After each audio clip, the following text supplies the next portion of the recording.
அப்பால் அப்படி பாத்தீங்கன்னா ஆத்ம தேகம் அல்லது காரண தேகம் சோல் பாடின்னு சொல்றாங்க.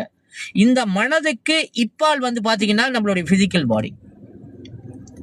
அப்ப இந்த இந்த இந்த இந்த மனதேகம் ரொம்ப ரொம்ப முக்கியமானது. ஒரு மனிதன் இந்த இறைவன் பயன்படுத்திய அந்த கருவி வந்து என்னன்னா ஆணவம், சுயநலம், 8 விதமான விகாரங்கள். இதை 10 சொல்லுவாங்க. 2 துர்குணம், 8 விகாரங்கள். இந்த 2 துர்குணத்திலிருந்து ஆணவம், சினம், கோபம், அடுத்தது என்னது சுயநலம்.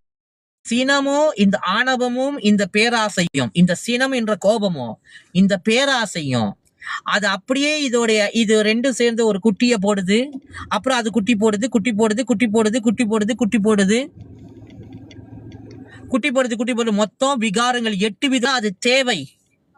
ஆனா இந்த மனிதனாகப்பட்டவன் என்ன செஞ்சிட்டானாக்கா, இந்த ஆணவம் சுயநலத்தை எதுக்கு இறைவன் கொடுத்தாரோ அதுக்கு மட்டும் பயன்படுத்தாம தேவையில்லாத எல்லாத்துக்கும் பயன்படுத்தினான். அந்த தேவையில்லாம பயன்படுத்தினான என்னத்துக்கு கடவுள் வந்து தன் மனதுக்குள்ள ஆணவம் சுயநலம் விகாரத்தை கொடுத்தாரோ அதுக்கு பயன்படுத்தாம தவறா பயன்படுத்தினால அவன் பெறும் பிள்ளையின் பேசத்தகுமோ